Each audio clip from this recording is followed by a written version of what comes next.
तो माता लक्ष्मी को क्या खिलाएंगे? कई लोग कहते हैं कि दीपावली पे ना तो हमारे यहाँ घी है, ना हमारे यहाँ तेल है, ना हमारे यहाँ कपास है, ना हमारे यहाँ पर मिठाई बन रही है, ना हमारे यहाँ अच्छे वस्त्र हैं, हम क्या पहने माता लक्ष्मी को रिझाने के लिए? परशु महापुराण की कथा कहती है, अगर आपका भरोसा, आपका विश्वास, आपकी दृढ़ता परमात्मा के चरणों में लगी है तो परमात्मा लक्ष्मी पूजन की व्यवस्था भी वही कर देगा कि लक्ष्मी जी का सम्मान कैसे करना, आदर कैसे करना है। घर में बच्चों का विवाह होता है, टेंशन आपको होता है, परमात्मा पे छोड़ दो, भगवान विवाह कराने वाला होगा, भगवान पाणिग्रहण संस्कार कराएगा, भगवान व्यवस्था करेगा, क्योंकि जन्म उसी ने दिया है तो मृत्यु भी वही देता है, जन्म उसी ने दिया है तो पाणिग्रहण संस्कार भी वही करा देता है। क्यों सोचना?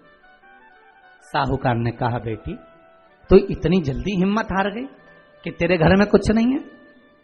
गाय का गोबर ला, लीपन कर, घर को पोंछ, कचरा उठाकर बाहर फेंकिया। पिताजी घर में तो कचरा भी नहीं है कि जिसका प्रयोग करा जाए, कचरा उठाकर बाहर फेंकिया। चौक पूर, पिताजी चौक पूरने के लिए तो मेरे पास में कुछ है ही नहीं, जो दीवार पर पोत रही है वही मिट्टी को पोत दे। चौक पूर। उनके घर गई थी, सोने की चौकी पर सुंदर आनंदमय भाव से बिठाया है मुझे, सुंदर सोने की थाली में भोजन कराया है मुझे, अब मैं क्या दूं?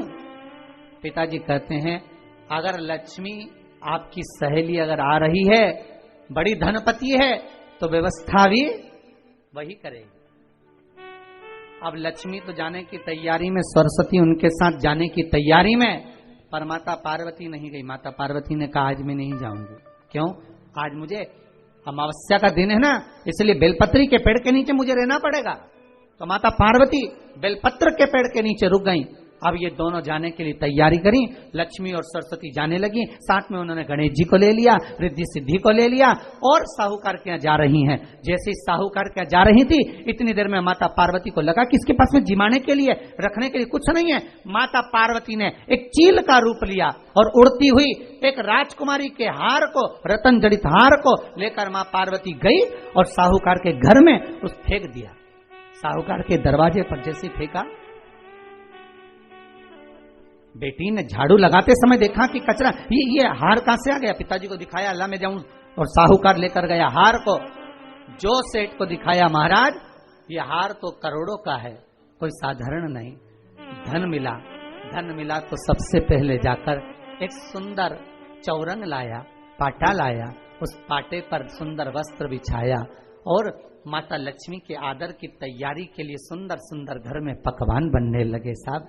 और सुंदर सुंदर पकवान बने। जैसे ही लक्ष्मी घर में प्रवेश करी, सरस्वती प्रवेश करी, गणेश प्रवेश करे, रिद्धि सिद्धि प्रवेश करी,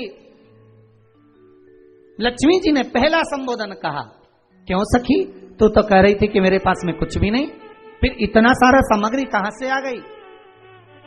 सखी कहती है, मेरे पिताजी कहते थे, जिसके मंदिर में दिया लगाया है, जिस वृक्ष के नीचे दिया लगा कर आई है, जहां जिस देवता को पूछ कर आई है, विपदा की घड़ी में वही देवता कर खड़े होते हैं।